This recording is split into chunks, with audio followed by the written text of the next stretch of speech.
We have a lot to cover, a lot to discuss today. First of all, I want to thank all of you for being out here today to hear what's the 411, what's going on in District B, and to be able to hear a lot of the exciting things that have gone on and are currently on the horizon for Missouri City District B. A lot of you may not know what District B entails as far as geographically, but I think we have maps that reflect what District B entails over in this area by Public Works, I want to say. Aren't those maps over there? Yes, sir. Yes. And so we have, of course, we pick up here off of Texas Parkway at the Walgreens to the left side, coming down Texas Parkway, and we go down Independence, and we cover Hunters Glen 3, 4, and 5. And we also continue down on the left side until you get to Court Road, where the fire station is. And at that point, we pick up both sides from the fire station all the way down to Turtle Creek Drive. Once you get to Turtle Creek Drive, that light, once you pass that light, you're in the city of Houston. And so a lot of people don't know that, but as soon as you cross Turtle Creek Drive, you're in Houston city limits. So Quail Run, Quail Glen are in the Houston city limits, not in Missouri City. Although sometimes we get confused, especially with the media, that that it was something that happened, that especially if it's negative, it happened in Missouri City. We really don't like that too much. But at any rate, go down Turtle Creek Drive. Well, let me back up a little bit. When you make a right on Cartwright Road, we have everything from Cartwright all the way down to get to Cypress Point, where the Missouri City Parks and Recreation Center is.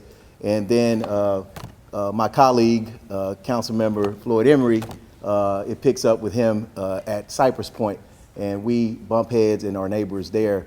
And so you go down further to Turtle Creek Drive, make a right. We have Thunderbird North, and we also have between Cartwright and Turtle Creek, we have Quail Valley East, and you get down to Community Park, and you go past that to Mission Valley, of course down Mission Valley Drive, and you get to Lake Olympia Boulevard, make a left, and everything going down that way on the left-hand side is District B. And so we have a lot of developments all the way up to you get to Vicksburg Boulevard. We have Vicksburg, Olympia Estates. We have the new subdivisions, Parks Edge, Dry Creek Village, and we have a lot of other exciting things that have happened in District B that you'll hear about. And there's another new subdivision right off of off of Cartwright Road in Columbia Blue called Mustang Trail that has been recently built as well. And so I'm excited again to be here. I first want to start off by acknowledging my colleagues. You know, in Missouri City, as far as our city government is concerned, you can't do anything without 4 votes. In other words, you know, my vote is 1 vote. And so anything that happens in this city, it requires me to work collaboratively with my colleagues to try to see if it's in the best interest of Missouri City, Texas. And so I want to acknowledge them as they're here today.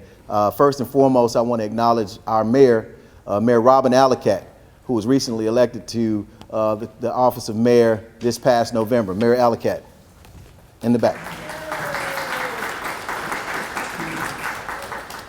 I also want to acknowledge, like I mentioned earlier, my colleague in District D, Council Member Floyd Emery, who is here. And also our recently elected at-large position 1 councilperson, 2 councilperson, Lynn Clauser, Councilwoman Clauser. All right, so I think that covers it. I don't want to get in trouble with anybody. I also want to thank all of our staff. First of all, let's give our staff a round of applause.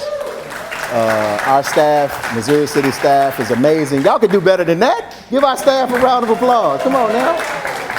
Yeah, we have amazing staff. You'll meet many of the presenters here on today, but I definitely want to thank our communications department, our director, communications director, Stacy Walker, and her team, Kelly Mott, and all the people behind the scenes who make things work for the city and make sure that you have the information that you need on a day-to-day basis. All right, so we have an agenda that you have been presented.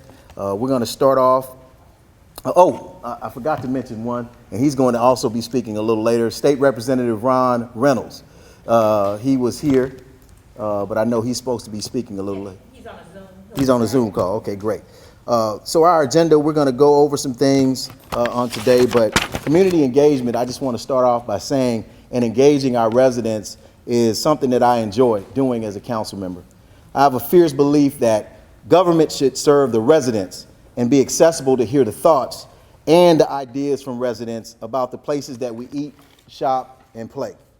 With that, this town hall meeting is my authentic way of remaining accessible to the residents, which is why I've worked with our Missouri City staff to put this on for you. Every term, I compile a list of what has been done to celebrate the accomplishments in District B, as well as hold myself accountable. I take this seriously as I recognize that this seat belongs to the people, not to me. District B has come a long way since I have been elected to this seat in November 2017 in a short period of time. And I'm excited about what has been happening, and I'm also excited about where District B is going. When I'm out and about, and this is going to kind of help guide us tonight, I find that I'm often asked some recurring questions, and there are three primary recurring questions that I'm often asked across District B. First is, what resources are being directed to the Texas Parkway Cartwright corridor, specifically for streets, sidewalks, code enforcement, and aesthetics? Question number two, are there any plans for beautification and landscaping in the areas of the east side of Missouri City? And number three, what economic development plans are in the works to give residents more retail and entertainment options while also lessening the tax burden of residents? With tonight's town hall, we plan to answer those questions and provide more information that will educate, equip, and empower all of our residents with the facts and information that they need to feel good about this great city that we all live, pay taxes, and of course, District B as a whole. So let's tackle the first question. What resources are being directed to the Texas Parkway Cartwright corridor, specifically for streets, sidewalks, code enforcement, seniors, and the aesthetics of certain older properties?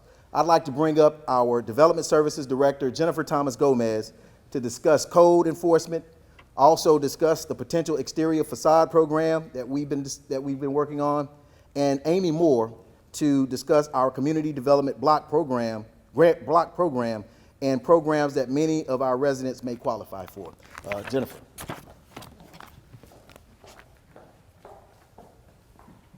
Oh, can I say something? I'm gonna be limping back and forth, y'all. I had to be here. I have a bone spur, and I don't know if anybody's ever had that or not, but I got a cortisone injection and it hadn't kicked in yet. So, hopefully it'll kick in by the time this meeting progresses, but if not, you'll see me limping back and forth. Jennifer.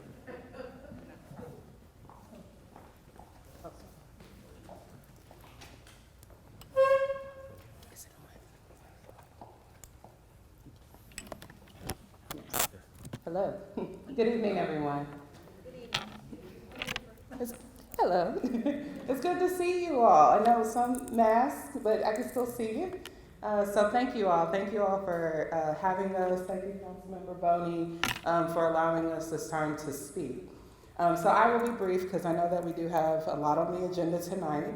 But just want to kind of share with you some of the efforts that are being taken on the development side. So for those who don't know, Development Services provide services for our community dealing with all things development. Any activity that you see, new construction going on, remodels, alterations, all of that activity comes through the various processes of Development Services. So your city does have a plan. Your city does institute zoning, and all of these are tools that the city has adopted, amended, maintained over time for the maintenance of your property and properties throughout the community. So to the question that we are on code enforcement, with this upcoming fiscal year that begins on October 1st, the code enforcement services that are provided for our city will be out of the Development Services Department. So for a lot of you that have had connections with code enforcement, communication with code enforcement over the last several years. They were out of our police department to help kind of enforce various codes throughout our community. We're realigning them through development services, through our permit services and the activities that we have going on this side to better align some of their reach. So as we work with various property owners, as we work with new businesses, code enforcement being aligned with some of the services and development services will allow for us to present greater tools for our community. So in particular, one of the things we're working on the code enforcement side, because at the roundtable we've already had some discussions with a couple of you about items and issues of concern in your areas. One of the things that we're working on is that transparency, and for you all to be able to see the activity that might be going on behind the scenes. So as you're probably familiar with code enforcement processes, you report an issue, you report a concern, what's happened? Once you make that report, what's happened? It doesn't go away. We have a dedicated staff that we will continue to push out into the community, but they are working tirelessly behind the scenes, doing research, going through processes to abate different nuisances. So one of the tools we will be rolling out in the next few months is our Intergov, Citizen Self-Service, which is our permit software, which is already active on our permit side. But what you're used to is See-Click-Fix, reporting cases through See-Click-Fix. See-Click-Fix is not a management tracking system. So what's happening on our code enforcement side is they're dealing with dual systems. When you report a case, they're having to take those cases from one system, move it into another system, and do their processes from there. So the goal of aligning them with our permit software is to ease the process on our code officers, as well as for you all to be able to track a little clearer and a little easier where cases go from when they're reported through various aspects of the process. So stay tuned for that. We will push that communication out as we get closer and have that built into the system. But that is a tool that this council is committed to. We as staff are committed to improving that communication process to let you know that you are heard. We all have an investment in all of the areas of our community. We want them maintained. We want the quality of life to be high. So we'll continue to do what we can to make sure that we're working in partnership with you all. Okay? The other item, if you want to know what the development or what the code enforcement activity has been in District B, please visit us over at one of the development services table. So Paul McKeever, raise your hand. That I'm sure many people know Paul McKeever's face and has probably talked to him or interacted with him in some way. One of our longtime lead code enforcement officers. Come by our table. We do have some handouts available on the table that show the code enforcement activity for District B, including the commercial areas along Texas Parkway, as well as the residential areas as well.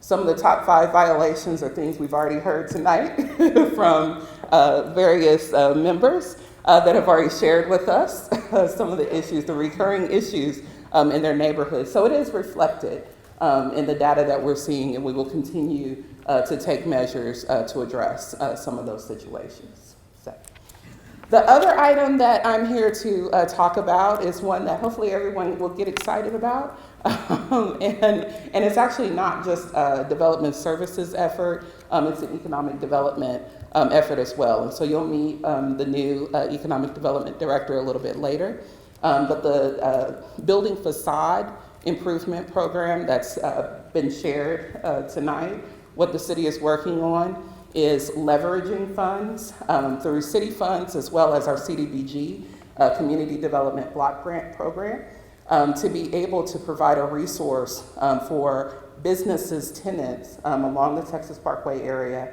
in the CDBG target areas to make changes to the exterior facade of buildings. So we're really excited about the opportunity that we have for this funding. We haven't had it before, so a lot of the frustration, a lot of the questions about seeing change along some of our older corridors has been persistent. So we're really excited to work through shaping this program, getting input from the Community Development Advisory Committee and also the public as we work together to create a program that hopefully will make some changes in the investment opportunity along Texas Parkway and some of our commercial areas. So stay tuned for that as well because we are working very diligently to create that program as well. So that is what I have tonight. Thank you all for listening, and I look forward to meeting each and every one of you. Thanks.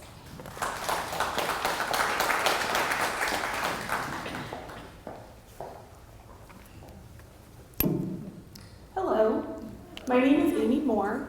I am the Community Development Director here for the city, and I'm going to talk to you a little bit tonight about the Community Development Block Grant that we have, also known as the CDBG grant. We are a direct entitlement, which means we receive the funds each year directly from HUD, the Department of Housing and Urban Development. We use this grant to provide assistance for low to moderate income families. The range varies each year depending on the census. And over at the booth over here, there is a current list of what the salary range is for the household size to qualify for these programs.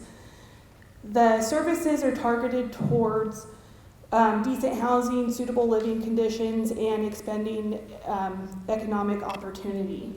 The city's 5-year consolidated plan from 2019 to 2023 identifies priority areas for the funding, which includes youth and adult education, child health and welfare services, and senior and adult services, and disabled population services, and ways to abate homelessness. Some of the programs that have been created in order to address these is there is grants provided to subrecipients such as Fort Bend Seniors Meals on Wheels, and we have a housing rehabilitation program to help preserve the current housing stock and make it a healthier living environment for people who otherwise might not be able to afford to make some of these large repairs on their own. And right now we have a residential paint program, which is painting and very minor repairs on the exterior of homes to kind of boost curb appeal. We have a scholarship program. And right now the programs that we have applications open for are the residential paint program, our first time home buyers program for anybody interested in purchasing a home within Missouri City and falls within the income guidelines. We have down payment assistance for that. And both of those the applications are open until the funds are expended. We have our owner occupied housing rehabilitation program. Applications are currently on hold while the wait list plays catch up because we're a few years behind and COVID kind of pushed it back a little bit further, but applications will be open again in the future. And then our post-secondary educational and vocational school scholarships. So any college, university, vocational school that is accredited by any kind of entity to give a post-secondary degree, that scholarship qualifies for. We have 2 more applications that will be coming up soon, and this will be for our neighborhood cleanup program. We're pending final approval and working out all of the guidelines geared towards that, but that would be a large-scale neighborhood cleanup program to address some blight in certain areas and address an entire neighborhood as a whole to make a large visual impact within the community. And we currently have funding to help between 2 and 3 neighborhoods. And then, as Jennifer talked about earlier, the commercial business facade program. So once everything is worked out from that, we do have some funds from the CDBG COVID-related funding to utilize towards that program. So as soon as all of that is worked out, guidelines are done, and applications are approved, those will be open. Thank you so much for your time, and thank you for coming.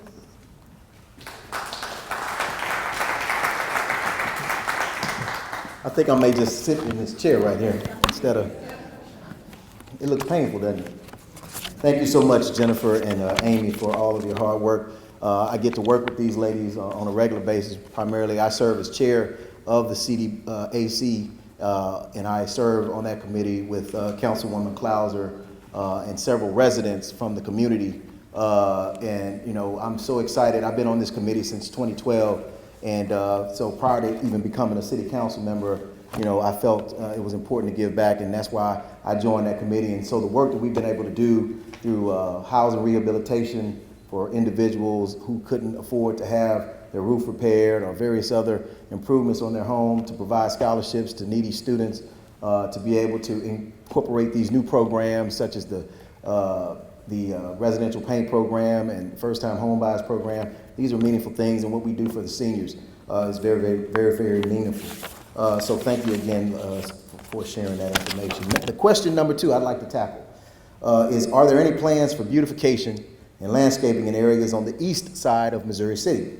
So I want to bring up now our Public Works Director, Shashi Kumar, to discuss landscaping beautification plans on the Texas Parkway Cartwright corridor, also discuss streets and sidewalks and what we're doing to mitigate flooding. Shashi.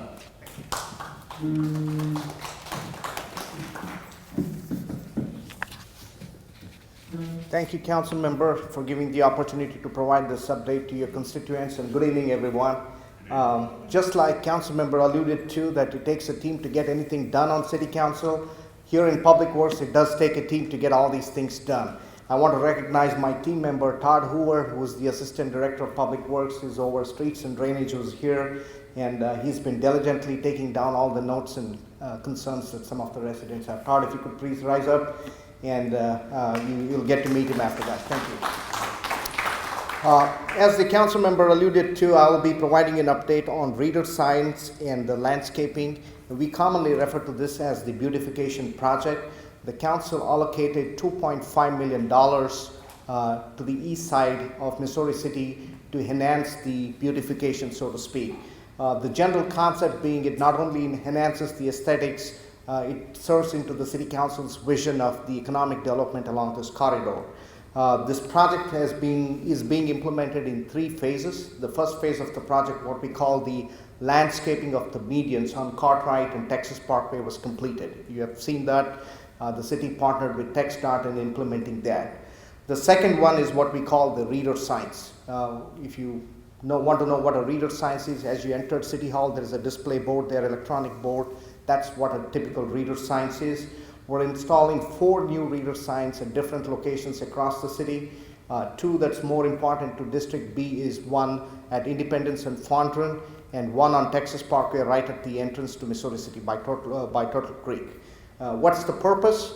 We want to communicate any messages such as this, having a district town hall meeting, or if there is a hurricane impending and we want to get messages out to the residents, that's the way to do it. And also there are some aesthetic enhancements that come up with that. We're pretty much done with that project, minus the electrical hookups. Center point is the issue there, and we're close to getting them fired up and working.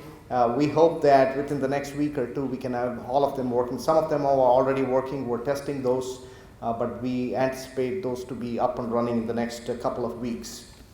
That's to do with the landscaping. And again, the third phase of the project, we call it red carpet, and that's kind of the more aesthetic enhancements. We're looking at the City Hall entrance, going further south into Thomas Taylor. Again, there will be some median improvements along with some enhanced landscaping within the TxDOT right-of-way. That project has been a little bit delayed, the reason being that there are a number of utilities there, so we had to shift the project alignment further to the west, which is the HCC campus. We are working with them on an easement. We're very close in getting that easement. With that said, we should be able to construct a project in 2022. Now, what does that do? Again, more enhanced landscaping around this area between City Hall and Thomas Taylor. And we're also trying to see, some of the feedbacks we have received from District B is the entry to some of the major thoroughfares, Independence and Lexington. Can we do any landscaping there? So that is also one of the visions that we're trying to implement. So that's to do with the landscaping piece of the project. And the next big one is streets and sidewalks. In a typical year, we spend about $450,000 on sidewalks repairs citywide. The City Council made a one-time commitment of $2 million this current year to catch up with the backlog of sidewalks. That's a lot of money on sidewalks. To date, just alone in District B, we have spent $650,000 on sidewalk repairs. I think we have addressed most of the deficiencies that we had on sidewalks. Should you see a concern or if you have a need, again, please get with Todd Hoover and he'll be able to note on those, and we should be able to evaluate and include that in our work order list.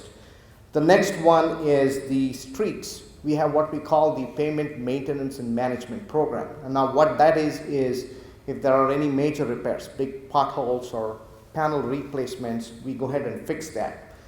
In the current year, $1.5 million was appropriated for that. We've addressed about 50 locations within District B. We've spent $695,000 to date.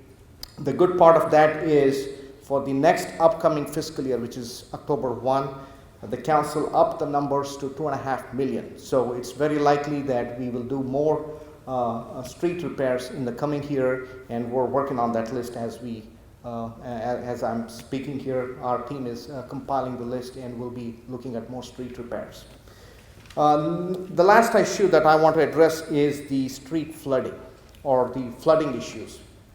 One thing that I always try to convey to the residents and constituencies, there are two components of the drainage system. One is the streets, the other is the storm drain system, the inlet or the roadside ditches that you have. They do work together to address the drainage issues. Now, small rain events, your half-inch rain, 1-inch rain, your storm drain takes that rainfall and outfalls into a ditch, it's done. In major rain events, you're getting more than an inch of rainfall, 2, 3, 4 inches. Your streets act as the drainage system. They're designed to hold the water. That's why the streets are lower, houses are sitting higher, and ultimately they drain back. It may take 30 minutes, it may take an hour, it may take 2 hours. Now, why does some streets drain quickly than the others? Each street was designed to a different criteria. We have parks such as a higher standards now. Past 1987, there was a higher standards. Anything built before 87, the standards were very low. And the other aspect is weather patterns have changed. We get more intense rainfall now in a short duration very frequently. We had one year on July 4th, the rain gauge close to District B recorded 1.25 inches in 30 minutes on July 4th. I thought that was a big rain. Then came August 6th. We had 2+ inches in 30 minutes. We had Mission Valley at Turtle Creek. We had locations in Willowwood Ridge Drive on Hunter's Green where we had some ponding. Now again, in major cases, the streets are the responsibility of the city. The underlying storm drains are the responsibility of the MUDs.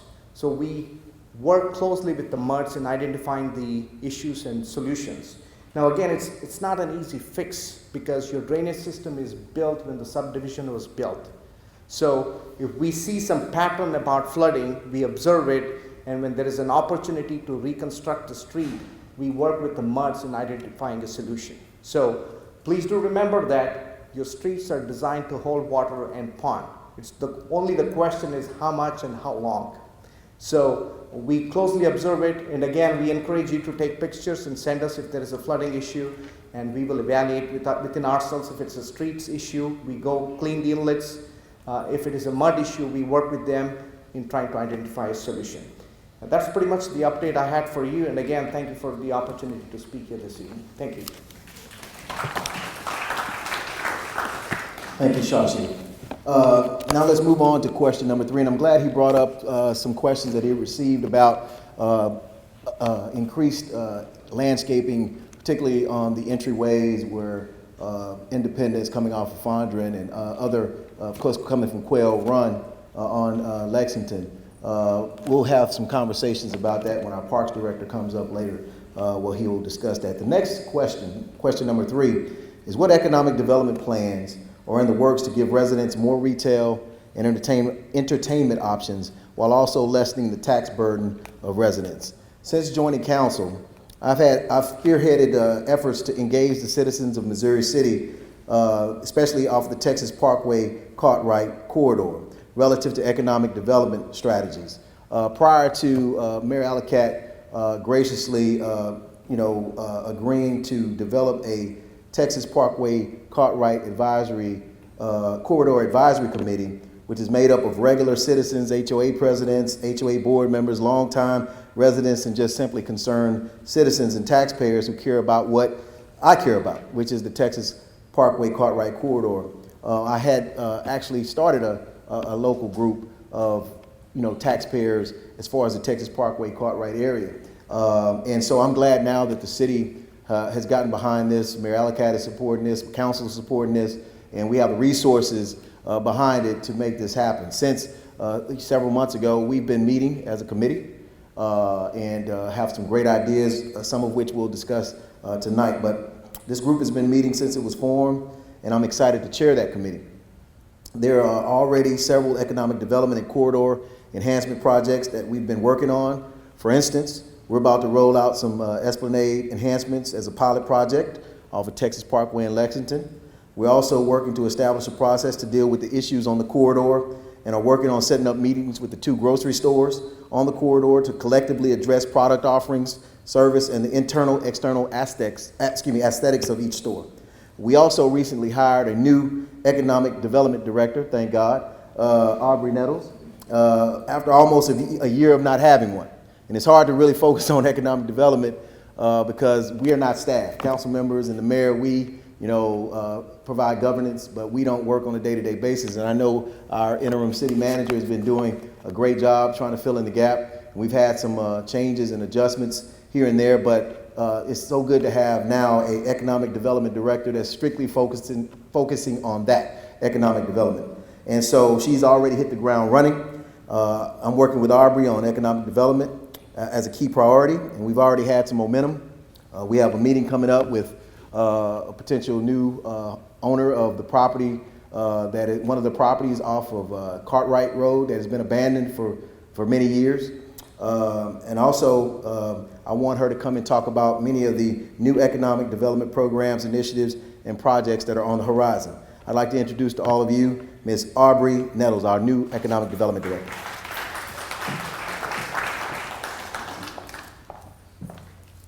Thank you all very much. My name is Aubry Nettles, and I'm the new Economic Development Director for Missouri City.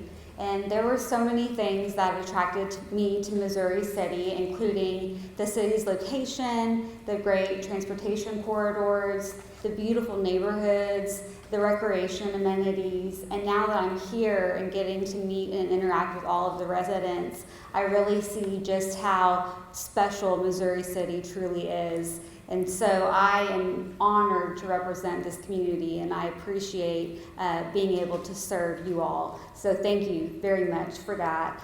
I'm excited to join Councilmember Boney in serving as a staff liaison to the Texas Parkway Cartwright Road Corridor Committee. And we are working on several projects to help incentivize and promote development along the corridor. And in order to do that, we had to put some money into that program. And council has set aside $1.5 million for Texas Parkway and Cartwright Corridor, and we will be utilizing some of those funds for these programs. One of them is the facade improvement program that Jennifer mentioned, and it will work to encourage those that own the properties to redevelop or to have substantial facade improvements, and that will encourage new tenants to come in and will help encourage new shoppers to come in as well, and so that will be very beneficial. We also are working on a restaurant program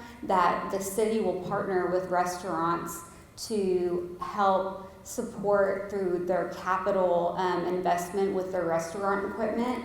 And in doing so, that will encourage new restaurants to come into Texas Parkway and Cartwright as well. So we're working on the details of that program, but really hope to see some substantial movement in moving the needle in that direction. We've also seen tremendous growth in Missouri City over the past year. The Amazon Fulfillment Center on Fort Bend Tollway is up and running. They're fully operational. That is 1 million square feet in the distribution center, which is hard to imagine something that large. It's also bringing 500 jobs to our community. And since starting less than a month ago, I've had numerous calls about interest in adjacent land because of the Amazon Fulfillment Center. I'm also working with the folks at Newquest on Fort Bend Town Center 2, which is a 300 square foot entertainment, retail, and restaurant center set to open in 2023. They have already leased several spaces, including Cinemark, Burlington Coat Factory, Mod Pizza, Olive Garden, and more. So expect that to be a really fantastic center there on Highway 6 in the Fort Bend Tollway. We're also getting a new medical amenity on Texas Parkway in the Legacy Medical Clinic. And for me, I just think the more medical opportunities that we have in Missouri City, the better. I'm working with our communications team on establishing a new economic development webpage, and we'll highlight this as a medical amenity in our community. Lastly, I wanted to talk about a new program here that through Fort Bend County called the Get Hired program. And this is a new program that they've rolled out to help incentivize folks to come work for our small businesses. So when a small business hires an employee who makes $50,000 or less, if they stay on for 3 months, they can offer them a bonus, and the county will reimburse them for that bonus. And so all a small business needs to do is register with the county for that program, and they can receive that incentive. And so I think that's going to be a huge asset to our small businesses. So if you are a small business owner or you know one, definitely get in contact with me. Thank you.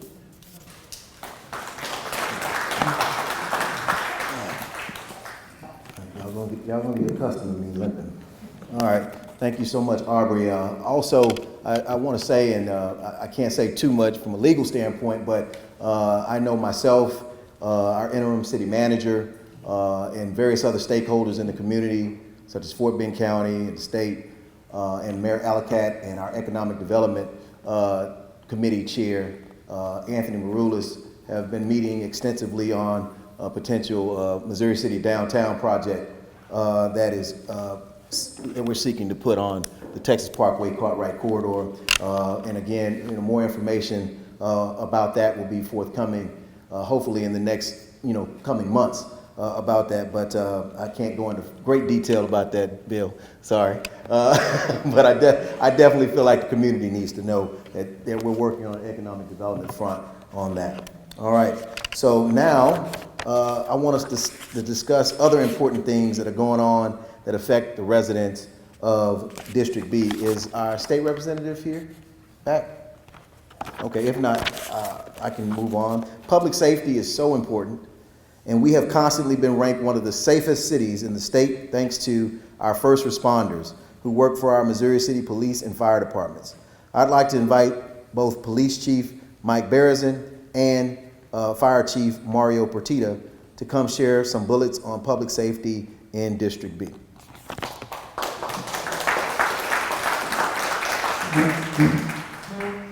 got him here in case you fall out. First of all, thank you all for being here. It means a lot to see you all showing interest in the city. Like Councilmember Boney said, we are ranked one of the safest cities in the state and in the actual nation, and I'd love to take credit for that, but the primary reason that we're that safe is because of you and your neighbors. You do not hesitate to call us when there's a problem. You show your support for your local law enforcement, and because of that, your local law enforcement is proactive. And if the local law enforcement is proactive, the criminals tend not to be proactive because they'll move on down the road. So that's large in part to your participation in working with us side by side to make sure that we keep our community safe. Like Councilmember Boney said, we're ranked one of the safest cities. We're currently ranked 34th by alarms.org. So just be careful when you hear some people claim to be the safest city because they're ranked by somebody. Look at the ranking organization and their methodology and make sure that it's something pertinent and why they're being ranked, whatever they're being ranked. Alarms.org is one of the big ones on the block, and they use excellent methodology and they really hold us accountable. So when they rank you in the top 50, it's quite an accomplishment. And again, we all share in that accomplishment. That's not the police department or your city council or anybody else. That's all of us. But to tell you and reinforce what I told you about our police department being proactive, the top 10 police activities for 2020 in District B All but 2 of them, of the top 10, are self-initiated activities to where your police officer didn't just drive around in that air-conditioned cage all day and do nothing and burn gas and just drive up and down the street burning gas. They actually got out of their air-conditioned cage and made contact with someone, either in a positive way or just a neutral way to interact with the citizenry. They conducted over 3,600 premise checks. In other words, they got out of that air-conditioned cage and made sure something was correct. We don't pay our police officers to look for crime. We pay them to look for the uncommon and unusual. That's also why you call us, because you see something uncommon and unusual and you call us. You don't wait 10 to 15 minutes and call us and go, oh, by the way, we saw something 10 to 15 minutes ago, because we hate to hear that, because in 10 to 15 minutes, they're already deep in Houston or out of our jurisdiction. So you guys are so prompt on calling us. The number 2 activity is traffic stops. And it doesn't mean we write this many tickets, because if we really did, the courts people would run us out on a rail because it would overwhelm them. But we made about 3,100 traffic stops. And as you all know, the majority of our community are not pedestrians because it's too hot out here, first of all. The crooks is the same way. They don't want to sweat and walk either. So if we look like we're making lots of traffic stops, which we do a fair number of them, that looks like a gauntlet. The crooks tend to move to somewhere else because the probability of getting stopped by the fine folks of your police department is quite high. Crooks don't want to deal with us. So the third most popular thing we do, or the most active thing we do, is field investigations. That again reinforces they see something, they go and check it out. They don't just put blinders on, think, oh, I'm getting off in an hour, I don't want to get caught up in something. They actually get out and check on it. And oftentimes that's how we meet good people that say, hey, by the way, I saw this the other day, and that builds on something else, and we end up catching the crooks. And then residential alarms, that's something that goes off, and we actually get prompted to go to those things.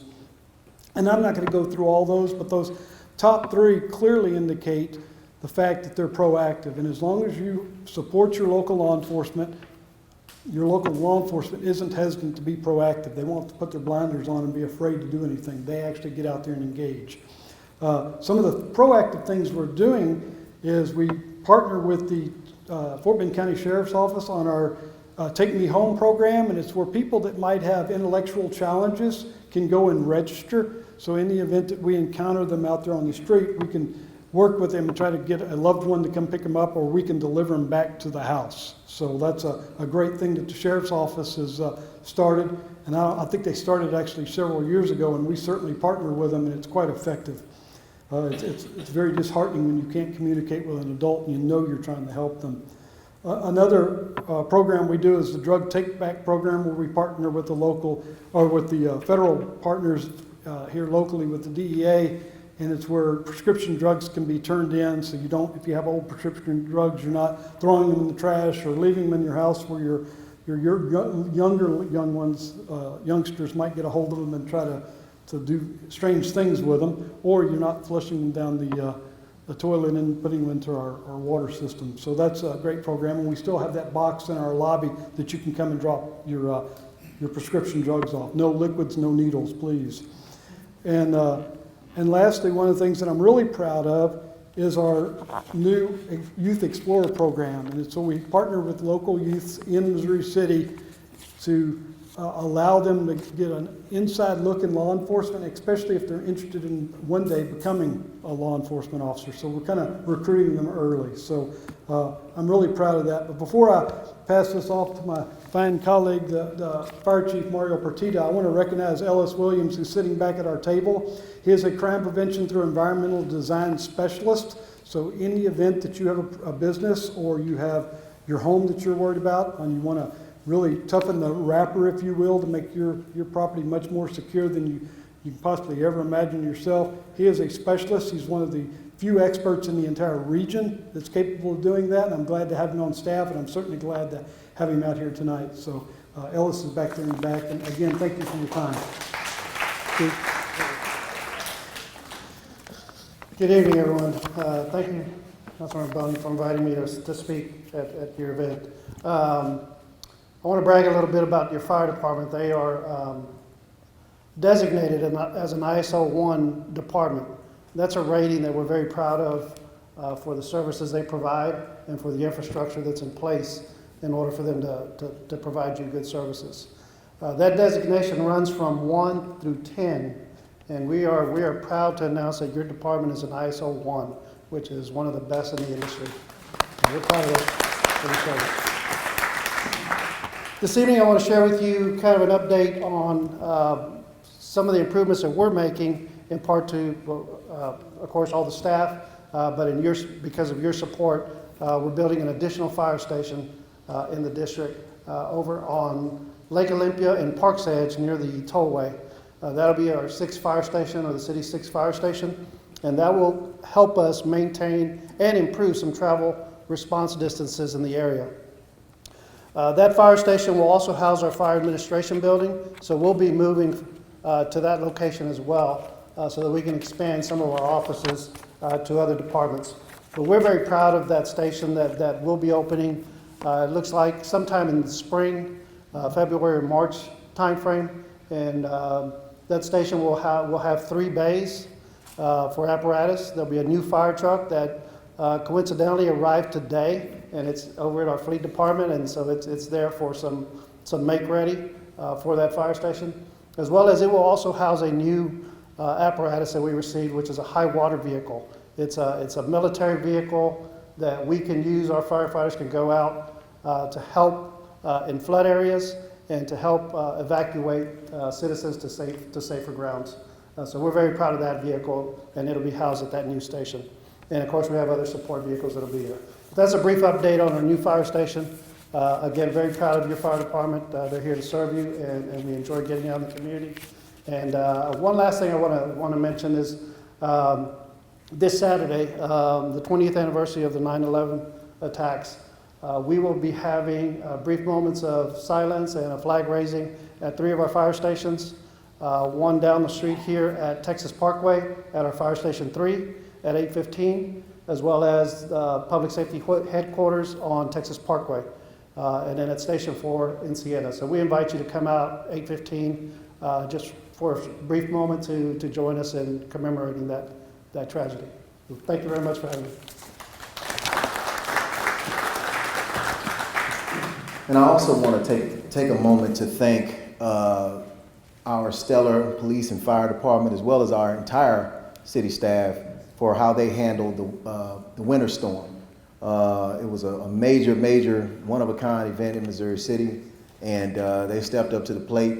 Several of my colleagues and I, every day, showed up to the Emergency Operations Center, and we're out in the streets delivering water and Public Works putting sand on the bridges and making sure that people were safe. We set up a 24-hour warming center and allowed individuals who did not have power and or running water to come to our setups that was over at the Missouri City Parks and Recreation Center, which is in District B.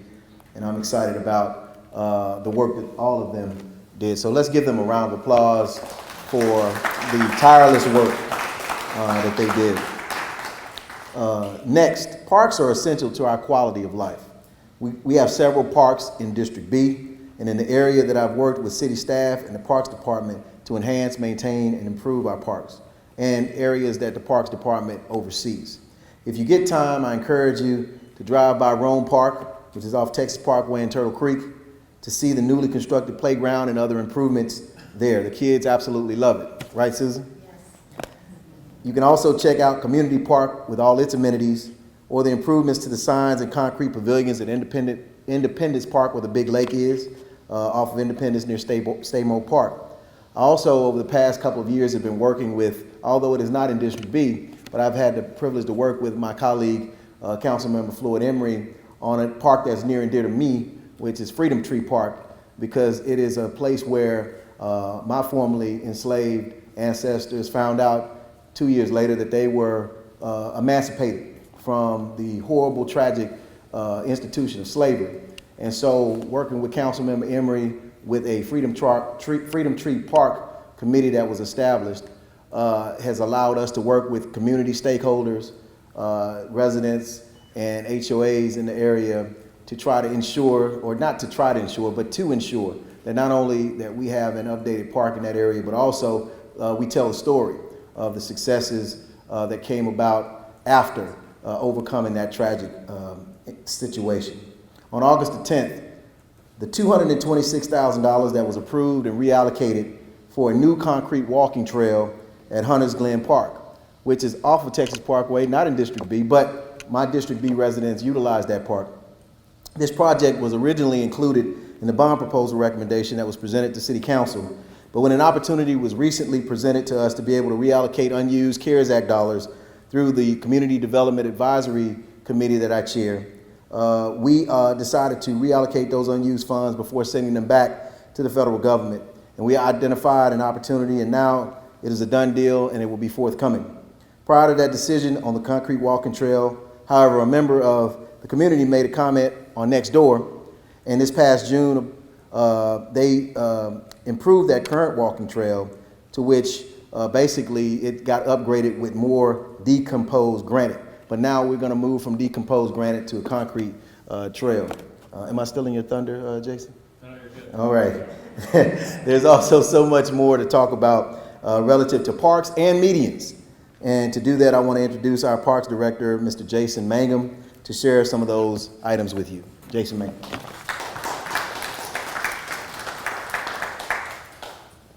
Thank you, Councilmember Boney, and Mayor, Council, and all y'all for coming here tonight. And it's wonderful to be part of this great community and work in this Department of Parks and Recreation with an incredibly dedicated staff and with an incredibly great team. I echo Chief Bearson's comments about thanking you for coming here. It's refreshing to see people that care, who want to be involved in their city and their local government. It's great to see a couple of Parks Board members here, a member of the Park Foundation, our Arts Commission, all these groups that just volunteer their time to make this a better place. So thank you.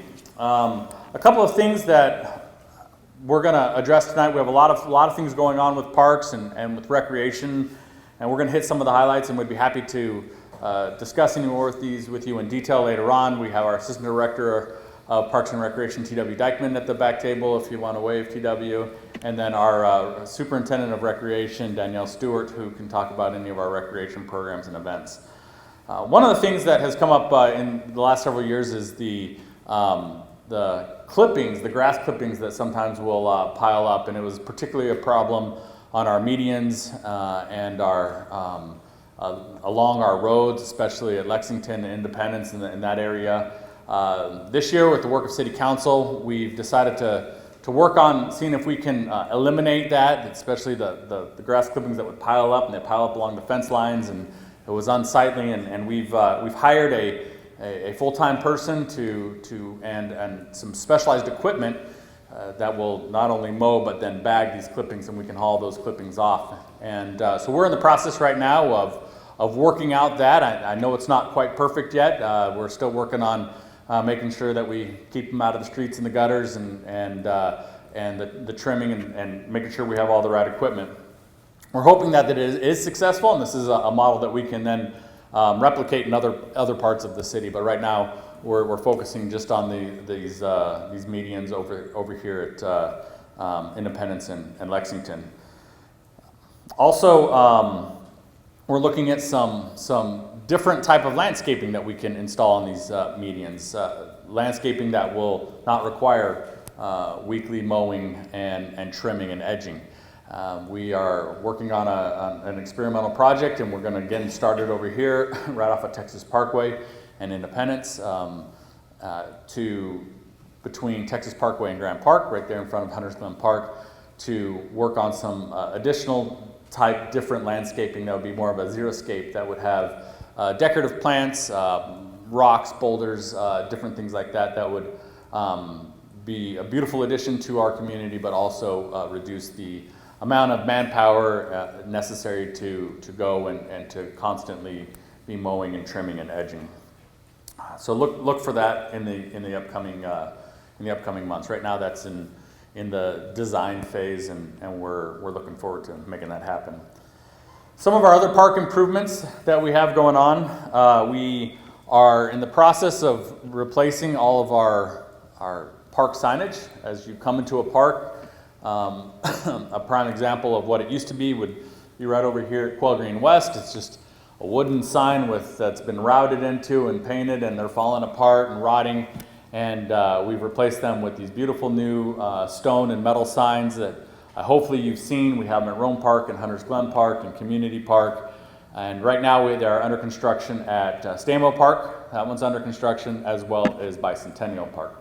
So those are going on right now, and we're knocking a couple off every year until we have all 22 in the city replaced. We are also, we've completed and been working with the Parks Edge subdivision to complete a bridge across Mustang Bayou. So the residents in that subdivision can access the amenities at Community Park. And they've completed their side of the bridge, and now it's our turn to complete a sidewalk to that bridge, so it's not a bridge to nowhere, so that they can have access to the amenities in Community Park. The gravel path at Hunters Glen being replaced was mentioned, and that'll do a couple of things. Number one, it'll reduce our maintenance costs because we don't have to go and we don't have to spray it and take care of the weeds, and we don't have to go in every year or two and add more decompose. So it's going to reduce our maintenance costs, but it'll also make it so that it's more usable. So after a rain, when there's puddles and whatnot, and people can't go out and use their path, it'll now be able to be used essentially as soon as it stops raining. Hunters Trail Park. Does anyone know where Hunters Trail Park is? It's just right here down the road. Hunters Trail Park is a gorgeous hidden gem right along the Hunters Glen Trail. And we replaced the playground earlier this year, the 5 to 12-year-old playground. And later this year, we're going to replace the smaller one, the 2 to 5 playground. But it's a gorgeous park and has now a brand new playground we're excited about. We've also designed a new park. We're in the process of finalizing the design for a new park in the Parks Edge subdivision. The land was donated to the city as part of a Lake Olympia construction project, and the funds to build the park were donated by fees from the building of Parks Edge. So we're gonna get a brand new park, land and amenities at no cost to the taxpayers. So that's a wonderful thing, and we're hoping that that'll be ready to present to council in the first quarter of next fiscal year.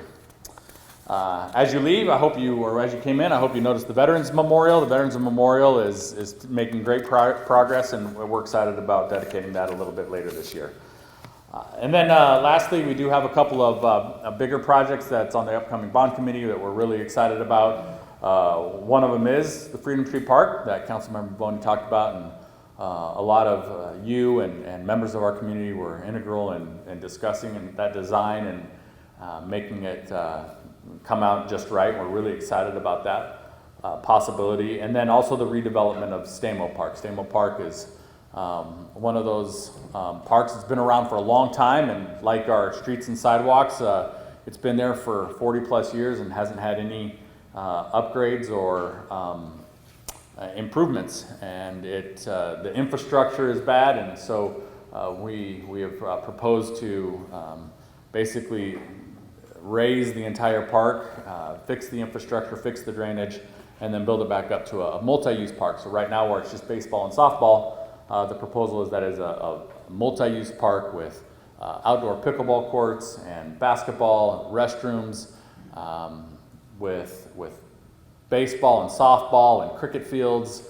and walking paths and something for everybody. So it'll be a true multi-use park that can be an enjoyment for everybody. It's a pleasure to be able to work on all of these projects, and if you have any questions, we'll be happy to talk to you after the meeting at the table in the back. So thank you very much.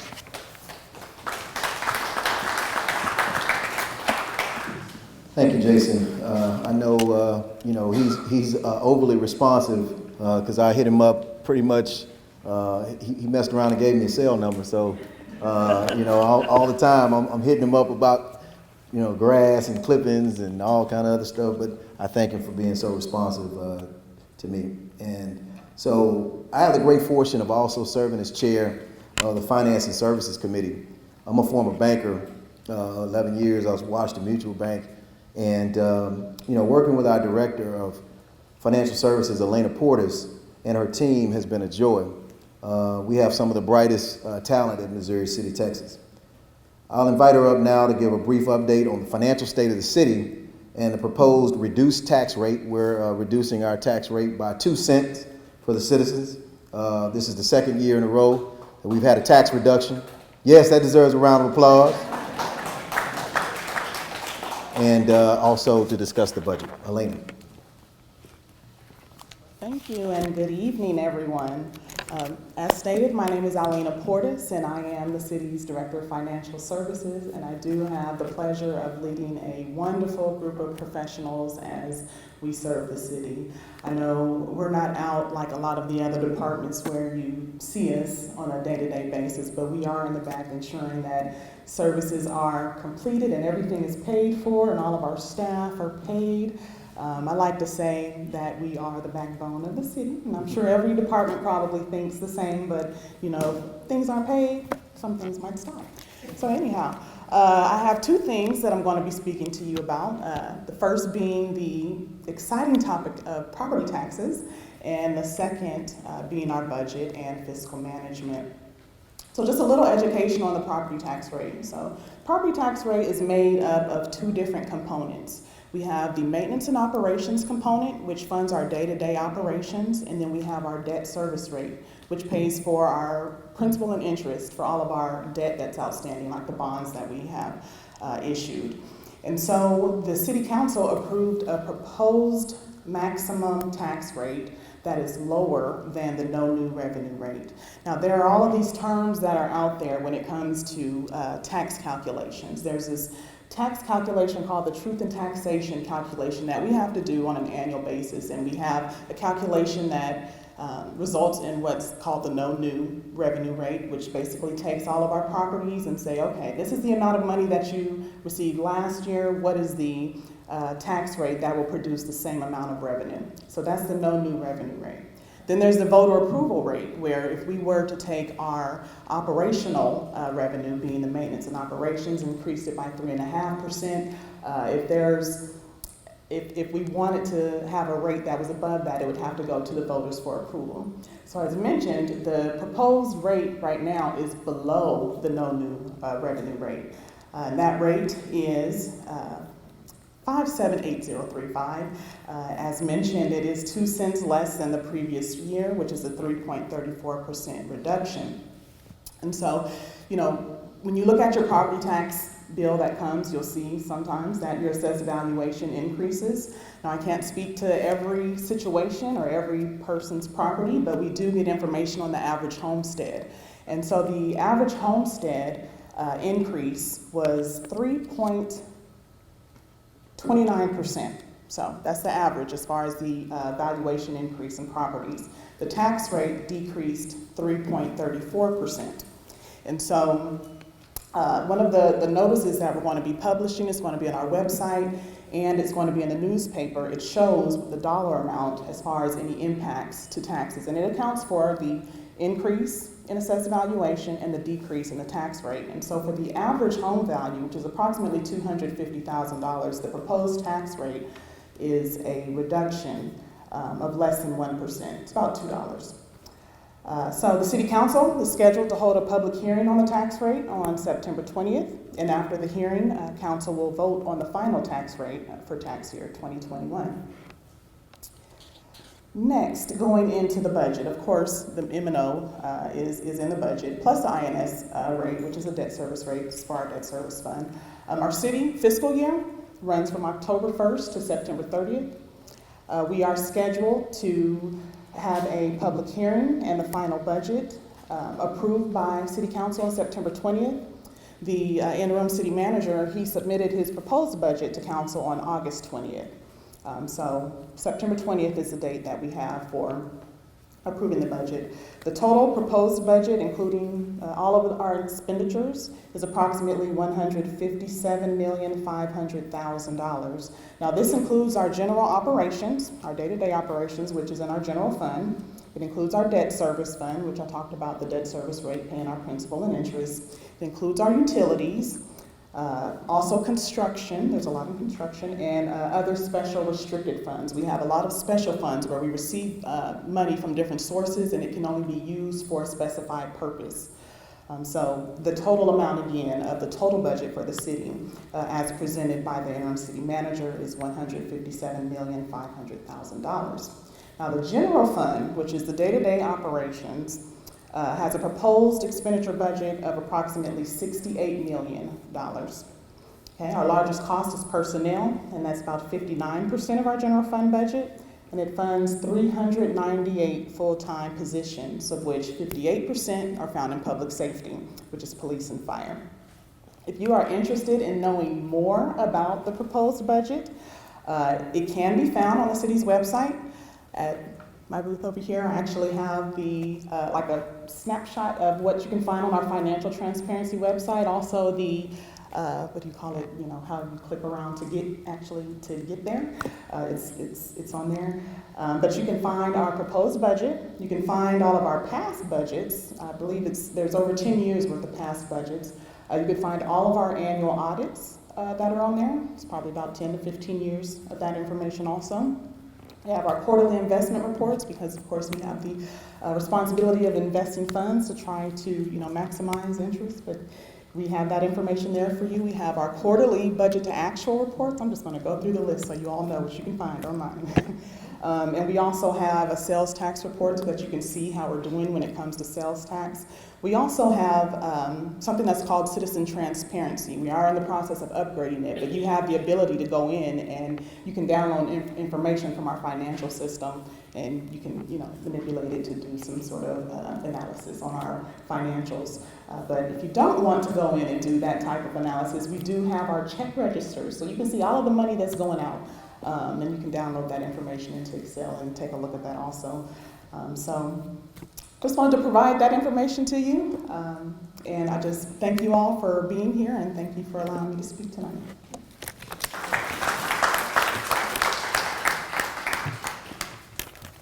Thank you, Elena. All right, I want to take this time to talk about or have the next presenter talk about something that I know he and I have been working on for several years based off of comments and feedback from residents in the community, and it's the issue of group homes. The ever-increasing number of group homes in our city, particularly in District B. And so I know I've been up to Austin several times to testify, and he has been a huge, staunch advocate on behalf of Missouri City, not only on this front, but also on the economic development front.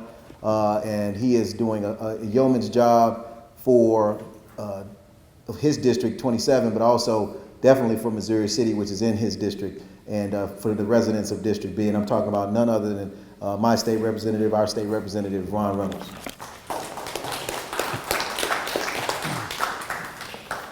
Thank you, Councilmember Boney, and good evening. It's great to be here this evening for this District B Town Hall meeting, and I'm honored to serve as your state representative for District 27, and I'm honored to be a resident of Missouri City and serve not just Missouri City, but Missouri City is my home, and my district office is right here on Texas Parkway in the heart of Missouri City in the Wells Fargo Bank building, and I am such a proud Missouri City resident. I think this is a great city to live, work, and play, and it's great to give an update on these two matters that are so important to the citizens of Missouri City. And before I do, I just want to talk about a few other things as well, because this is very brief. We just finished the second legislative special session, and we're about to start a third one on September 20th dealing with redistricting. So if you're interested in how this district is going to look, Fort Bend County is one of the fastest growing counties, not just in the state of Texas, but in the entire United States of America. It is the most diverse county, and you have an opportunity with the hearings to talk about how you want the district to look. I am working right now with my colleagues and the Representative Jesse Jetton that represents most of the Sugar Land, and the representative for Phil Stevenson and Gary Gates that represent the other Fort Bend delegation. And we have to decide how it's going to look going forward. That only happens every 10 years after you complete the census. And so if you want to weigh in on the districts in terms of your state representative, your state senate, your U.S. Congress, and your state board of education, then you can make testimony in Austin, or you can do it virtually. And so I just wanted you all to know that we are about to do redistricting. And so I anticipate that I'll still represent Missouri City almost exclusively. Right now, it's shared with Representative Phil Stevenson, has a little bit of Missouri City, and I doubt that'll change, other than I'll probably represent all of it, because Phil Stevenson is probably not going to represent any of Missouri City. There's a Harris County piece that's represented by Dr. Alma Allen that's often forgot, but I only represent the Fort Bend part of Missouri City. So just wanted you all to know that. In addition to that, you all have probably seen, a lot on the news about the voter bills. And I'm not going to go into that other than to say that there will be different laws that will be impacted with respect to the next election. And so you all should be aware of how that may impact you. There were over 600 laws that were passed that went into effect September 1st. And two of them that I'm more excited about were the ones that I worked on with Councilmember Boney and Chief Berezin. He was there testifying on behalf of the group home bill. And I want to thank Mayor Robin Ellicott, because when we first talked about the legislative session, we talked about what the priorities were. Economic development was one of the biggest ones. We know that when you have a strong, vibrant community, then you have more jobs. You have less crime. And I think Missouri City has had some challenges about economic development, and you all have weighed in on that, and what you want to see on Texas Parkway, and what you want to see. There are limitations that the city has. But because of the legislation that they wanted me to carry, there are some tools that we're going to have to create some opportunities for economic development, and that will create incentives for businesses to come to Missouri City. And that is exciting. And I'm very excited that we were able to pass a piece of legislation that, and I wasn't here when they first rolled this out, but there is an opportunity that we will be able to receive millions of dollars in potential revenue on a hotel and convention center, and what they call a hot tax. And that is to create a hotel zone, and that would also attract restaurants and bars and retailers. And I know that these funds, the city will be able to utilize to create something within this area that would be very, very, very attractive, that would bring people as a tourism site, that people would come here and spend dollars, there would be more jobs and economic development. And so this bill that we were able to pass will potentially help fund that potential opportunity. So I'm very, very excited about that. And that has already been into, the governor has signed that, and so that is current law. But the one that you're probably, that's gonna, you see a quicker impact on is group homes. We know that there's been so many challenges that have surfaced in Missouri City. And it's not just foreign to Missouri City, but I wanna say Missouri City led on this issue. And we had a public hearing, and we had people come from across the state to talk about the challenges in their area when it came to group homes and regulating group homes. The city's hands have been tied because of current legislation. So for example, if there's a group home and you all complain about it in District B, Jeff Boney says, hey, Chief Berezin, there's a problem with this group home in Hunters Glen. Guess what? The city's hands are tied because of current state law. So even though there may be a nuisance, there may be, some deplorable situations that are happening, the homeowners association is limited in what they can do. The city is limited in what they can do. And that is unfortunate.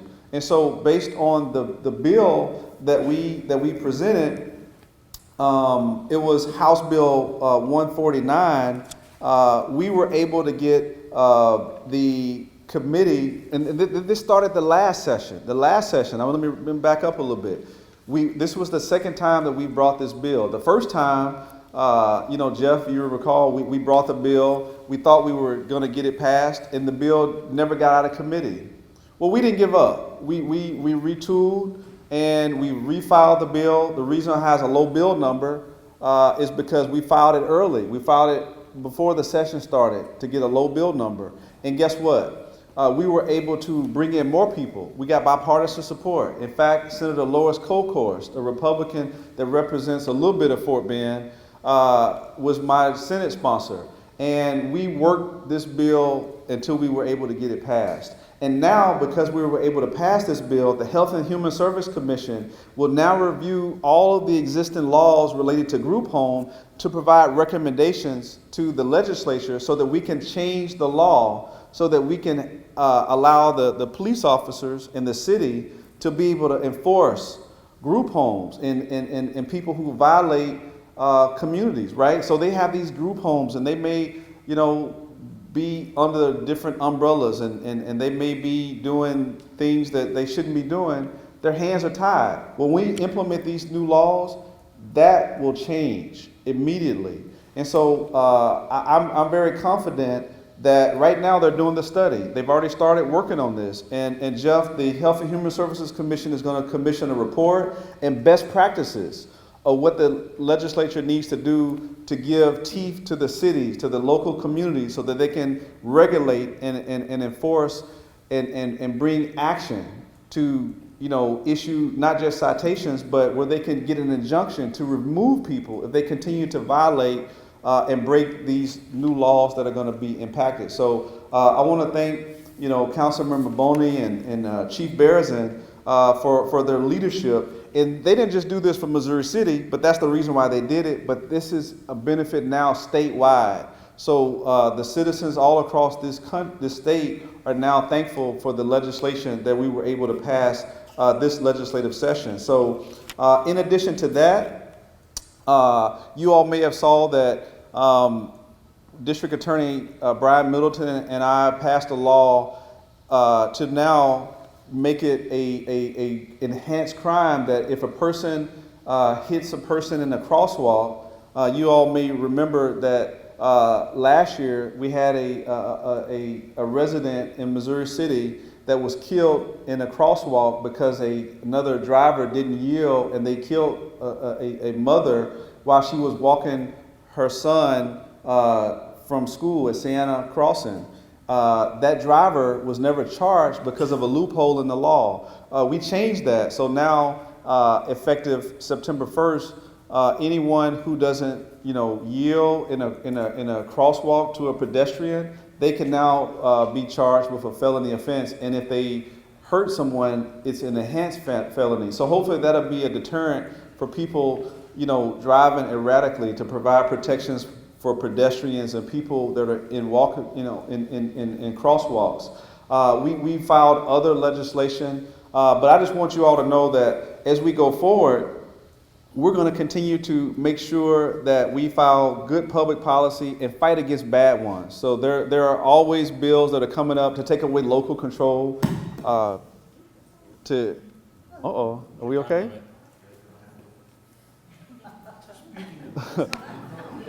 Okay, there are always laws that we have to fight against, and that's why I just want you all to stay engaged, right? So one of the things that I think as I wrap up, that we should be focused on is how do we get the grid fixed so that we don't have massive power outages in the future. It was unfortunate what happened to Texas when we had the massive power outages from Hurricane Uri. That's a big problem. We need to be focused on fixing that. We need to fix the high amount of uninsured. Texas leads the nation in the number of uninsured. That's another problem that needs to be fixed so that we don't continue to lead the nation in the number of uninsured. When it comes to COVID, we're unfortunately leading the country with the Delta variant. We need to give local communities the opportunity to enforce mask mandates or to encourage more vaccines. Fort Bend has been very good about that, but unfortunately our governor has tied the hands of local government. We need to get away from that. We need to build local control so that our cities can be empowered to help citizens. These are the people that are closest to the community. It is council members. They're the closest to government. And so we need to stop taking away local control.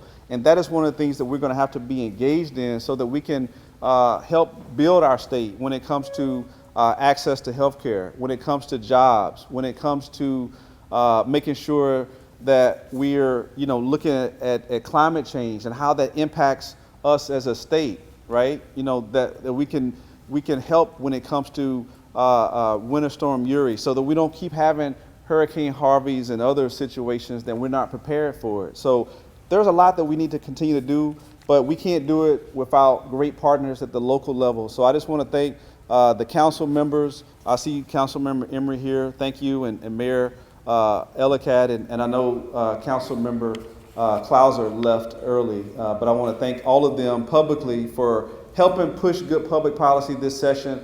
One of the citizens that were most engaged was Missouri City when it came to this legislative session. They hired a lobbyist that was very engaged and had one of the most engaged councils when it comes to this legislative session. So thank you, Councilmember Boney, for allowing me to give an update on group homes and the economic development. And we're going to continue to fight to make Missouri City the best place to live, work, and play. Thank you. Thank you, Representative Reynolds. All right, now I want to bring up our interim city manager to kind of close us out from a staff standpoint to talk about the upcoming bond referendum, as well as resources that we've been allotted for the American Rescue Plans Act from the federal level that was passed not too long ago, and some of the things that we plan to do to bring forth some sort of enhancement here in Missouri City. I have the great fortune of serving on the National League of Cities Federal Advocacy Committee, Community and Economic Development Federal Advocacy Committee, and we were very instrumental. It was colleagues that serve as mayors and council members from across these United States to try to help influence the public policy that eventually became law. And I want to thank United States Congressman Al Green for helping be a part of helping deliver these funds, $7.5 million to Missouri City. So Bill Atkinson.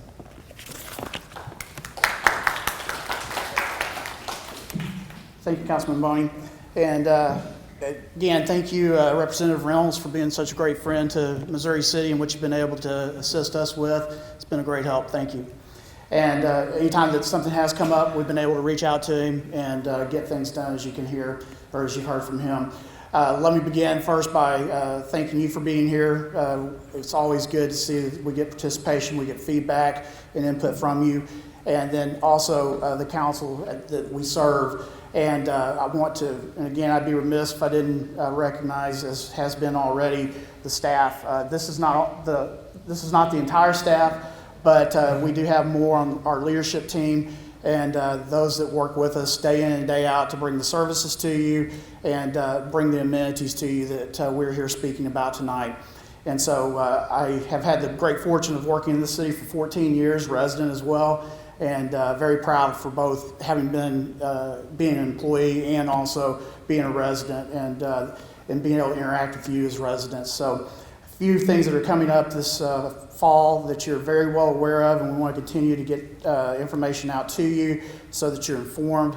We do have, as Councilman Boney had mentioned, the bond referendum. And to go back a little bit, we had a bond committee who was put together, a bond exploratory committee appointed by city council members from across the city.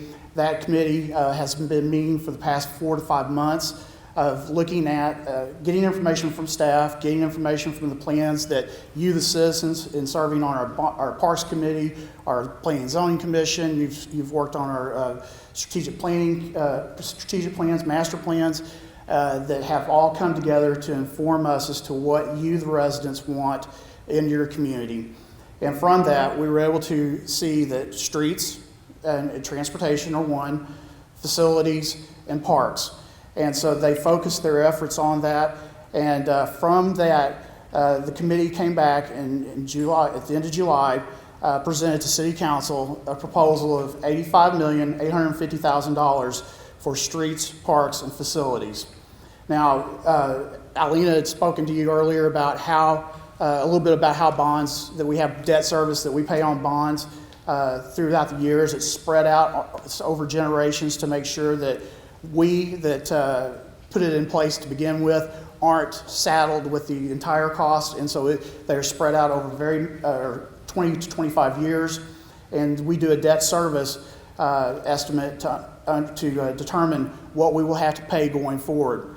As part of our tax rate that you pay as citizens, the debt service is part of it. And as she mentioned also, there's an operational side that we use day in for the day in and day out operational needs of the city. And so with respect to the debt rate, we had first gone in and believed that for $85.8 million, it would cost 19 cents to service that debt for the next 25 years. However, because assessed values have gone up, and Alina mentioned that as well, that because of that, the rate went down to 17 cents or 17.5 cents. So it went down 2 cents. So now we're going to be able to get, if approved by the voters, the $85.8 million would be at 17 cents. It would be a 2 cent increase compared to what you currently have. At one time, we were looking at a 5 cent increase. So things worked out in that respect. Again, there was 2 open houses that have been held. One was on June 29th and the other on July 22nd. Look around the room and I see many of the people that have been to those are here tonight, and I appreciate you being informed and continuing to stay informed. In August, again, the bond ordinance was prepared, and the final project list went from the committee to the council, and council voted to move the election or authorization for the election forward. It is November 2nd of this year. And again, there will be 3 propositions on the bond proposal, and that is streets and roads, $51,615,000. That will include not only street improvements, but also we now have technology that helps assist in making more efficient traffic flow, and that increases capacity and ability for citizens to move around better. So it includes those types of improvements as well. And then also we have the proposition for facilities. That's $11.2 million. We're addressing ADA or Americans with Disabilities Act issues, improvements to city facilities, and also we will be looking at opportunities throughout the community with our facilities to improve. And there will be a presentation, another bond committee open house next Thursday night right here on September 16th. And we will have similar to this, we'll have displays set up. We'll have staff here, subject matter experts, who will be able to answer questions. And it'll be an opportunity for you to come, look around, get questions answered. And then also you will be given a handout of information, the facts about what the bond consists of, and the information about it. And again, that's September 16th here. Then the other item that the councilman had asked me to speak on was the American Rescue Plan. We, like many cities, were fortunate to receive funding. We did receive 6.9, and we will be getting an additional allocation above that, thanks to Representative Green, who was able to assist, Congressman Green, who was able to assist us with that. But on March 11th, the American Rescue Plan Act was signed, and it provides physical capability for cities to address issues that are COVID-related, premium pay for essential workers, also government service programs under certain circumstances, and then necessary improvements to water, sewer, and the last mile of broadband services. And so since the inception of that bill, there have been some changes to it, there have been some clarifications to it, and we are continuing to monitor that. Council has, we have given an initial, an initial presentation to council about this, and we continue to monitor the opportunities as they expand, and we'll be coming back to council to amend budget, and we in fact will be talking about this in our second meeting in October to continue to update council. We do have in this case, we do have the opportunity to receive funding all the way through, and use of funding, identifying what we'll use it for through 2024, and final expenditure by 2026. So it is not anything that we have to make immediate decisions on, but we want to make sure that we spend it wisely and on the things that will most impact you, and within the guidelines in which they provide us to utilize it. So just wanted to provide you some overview of that. And then also, one area that has been identified that we are moving forward with is for the ARPA funds. Maybe they're called ARPA funds. They may be utilized for a disparity study, and that's for MBWBE study program, which you may have the opportunity to expand opportunities for minority and women entrepreneurs to access government and contracts, and also be able to grow their businesses. And so in order to access a lot of the federal grants that are available to us, we have to have this disparity study in place, and so we need to take care of this. The Councilman Boney has been speaking about this since he's been on council, and it is a costly program to undertake, or study to undertake. However, with this funding coming from the ARPA funds, we have that opportunity now. And so we will be doing that. We have a request for proposal that will be going out in very soon, and we'll be getting those back in early October. And then staff recommendation to a subcommittee that's being set up will be made in October, and the agreement and negotiations taking place in November, and then council approval in November, and we can then begin the study. It will take some time, but it does open a lot of doors, not only for the city, but for residents in this community and in this area to have access to dollars that would not otherwise be available to them. So I just wanted to make you aware of that. That's a big program, and again, it's something that we will be using ARPA funds for. We'll be having other meetings to get feedback from you when we get more aware of other opportunities we have with ARPA funds, so stay tuned to that. So again, thank you, and I am proud to be serving you, and again, our great staff that serves us as well. I want to thank you. Thank you very much. All right, we're about to conclude here with the presentations. I want to again thank staff for being here. They worked so hard early throughout the days and preparing for this, but also just doing their day-to-day jobs, and for them to be here after hours, to be here for the residents, to provide information and answer questions is very appreciative. I just want to say, you know, General Patton, George Patton once said, if everybody is thinking alike, somebody's not thinking. And, you know, I'm glad that I have an independent thought, and that the people of Missouri City District B elected me to represent them, and to make sure that whenever I come to the table to exercise my vote, that I've done my due diligence, I've prepared, I've researched, and I ask the right questions of staff and work collaboratively with my colleagues to make sure we're doing what's best for Missouri City. As we leave, I do want to encourage everybody to do something for me, because I can't do this by myself. You know, of course, staff can't do. We miss some things. We're not perfect. You know, we get some things wrong at times, and we get a lot of things right. You know, sometimes, you know, it's a thankless job, I know, for many of us, because, you know, you could walk on water and many people say it's because you can't swim. But I'd like to encourage everybody to pick a day and drive around the corridor, Texas Parkway, Cartwright, or just around District B. You know, like I said, you know, and I failed to mention that also District B covers Fort Bend Tollway, Highway 6, Trammell Fresno area, and goes all the way to Creekmont North that I share with Councilmember Emery. He has Creekmont South, I have Creekmont North. We got the best side. Now I'll just tease.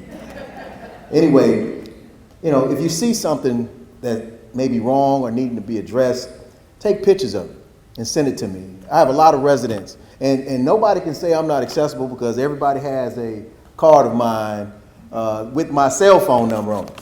And if you've ever interacted with me, had a conversation with me, or received, well, you more than likely received a card from me, or you may have my cell phone number. Correct, Leslie, man? So you can always reach out to me.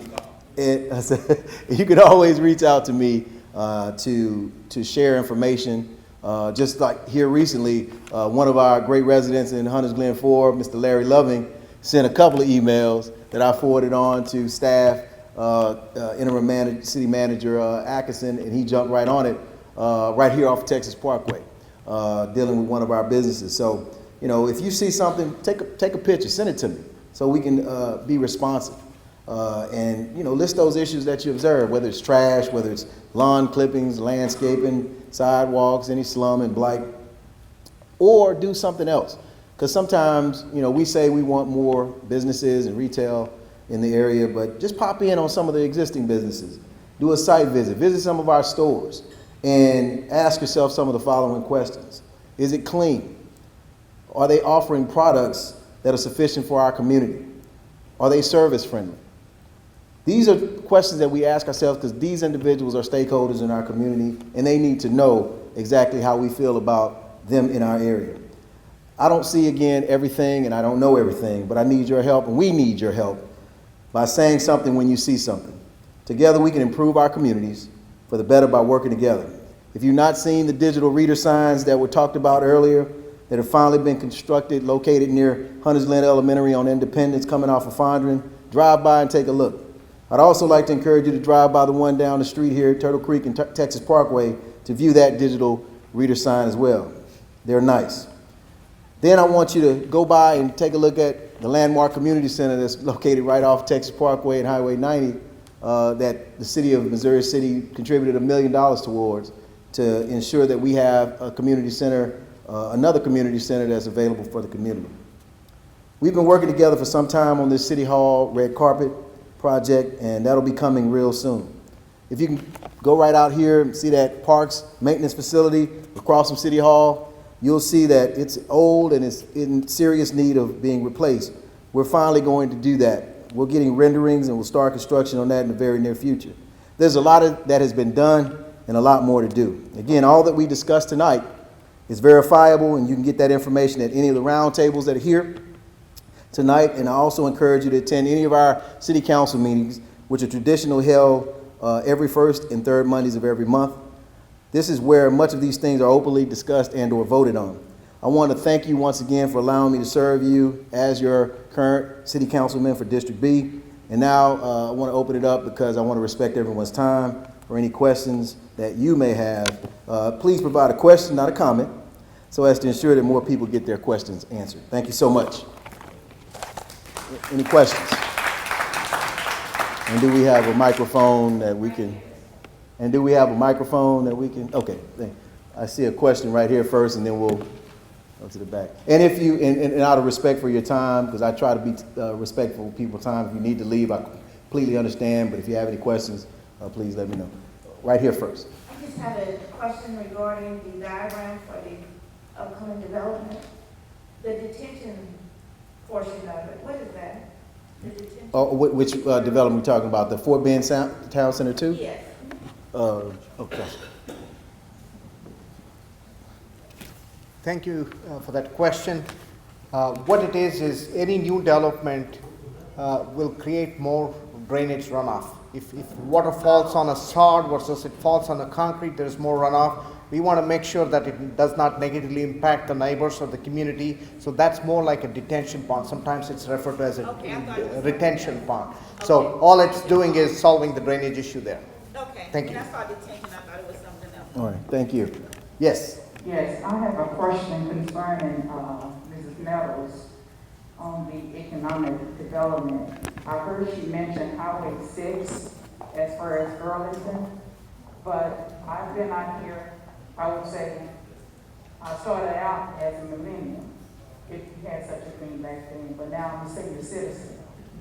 And you're not a senior citizen. I have not seen no difference. If anything, I've seen stores closed. We used to have a Walmart up here. We We used to have HEB on Cartwright. We used to have other facilities that we don't have anymore. And each administration seemed like they do promises. And I've been out here for 33 years. And I haven't seen those things, but I have seen them on Highway 6. And if I want to sit down in a nice restaurant, that's where I have to go. I know you all have been trying, Councilmember and previous, but it's not coming through. So I want to know what's going to happen on Parkway and Texas Parkway, other than nail shops and Walgreens, eating places. Sure. Shopping places. Sure. You asked a great question, and you make a good point with Burlington. So when we talk about national retailers, they're looking at maximizing money and the return on their investment. And the first thing that they look at is rooftops, one, and income of those rooftops. And so right now, they're immediately drawn to Highway 6, and that's exactly what you're seeing. Then come to Highway 6, and that's why they're signing those lease agreements there on Highway 6 for that new development at the town center. Now, we completely understand that it's a balance of that new development on Highway 6 while also putting a focus on our other parts of the community like Texas Parkway and Cartwright, and that's why Councilmember Boney, the council, and I are working diligently on these programs like the facade program, the restaurant program, to incentivize redevelopment and development opportunities on Texas Parkway and the Cartwright corridor. We're hustling to make sure that there are prime incentive opportunities, and we're strategizing with the right people and working on really making these opportunities right, because for the developers, they're looking where the easy money is. And so we're having to come up with creative solutions where they have really money opportunities on Cartwright and Texas Parkway. And so that's why we're coming up with these new programs, because it's really money in their pockets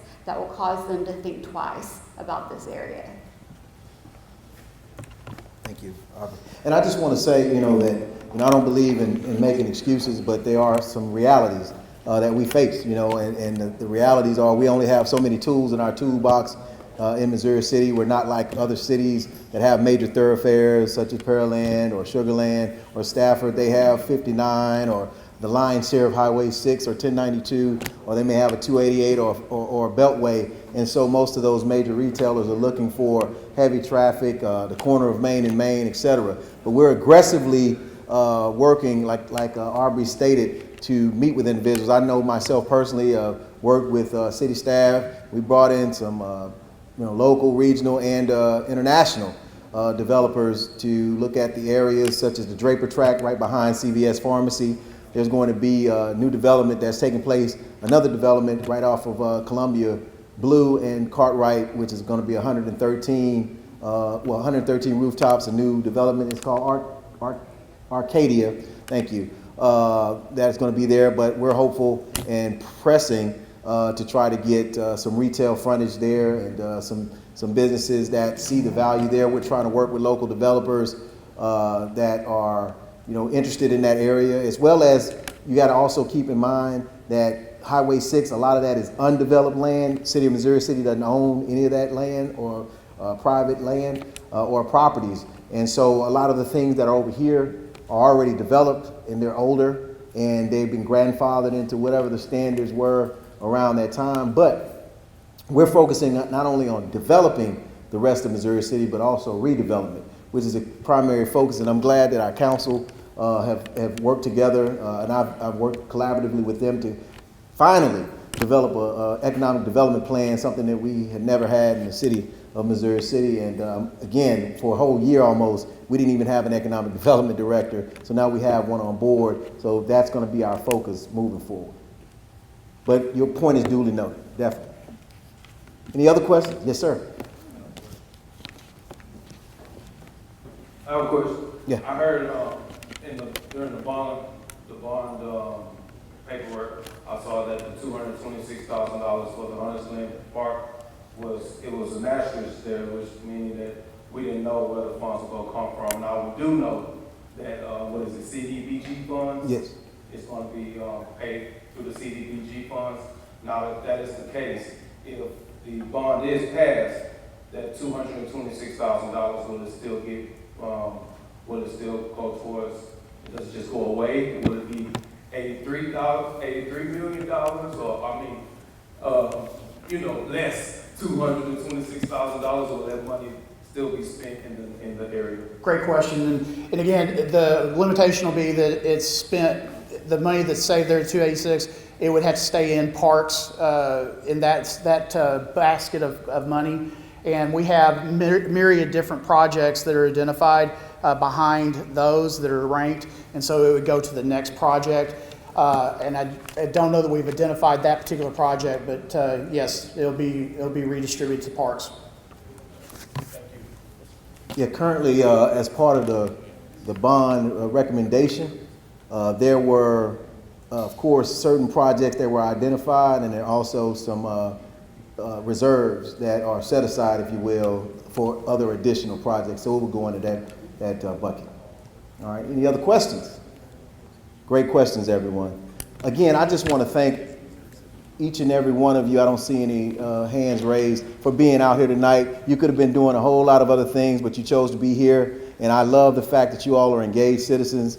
If you have any questions, like I said, don't hesitate to email me, pick up the phone, call me, text me, and I'll seek to be as responsive as possible. We have a lot more work to do, and we've done so much in a short period of time. I once again want to thank my colleagues that I have to work with on a day-to-day basis, Mayor Allicat, who remained here, and I thank him, Councilmember Emery, and of course my colleagues who I work with every day. That's Councilmember Clouser, Councilmember Sterling, Councilmember Edwards, and of course Mayor Pro Tem Anthony Maroulis. Can't get anything done without, like I said, 4 votes. So I wish that I had all the power, but I don't. But I want to thank all the staff as well. Thank you so much for being out here. God bless you, and be safe on your travels home.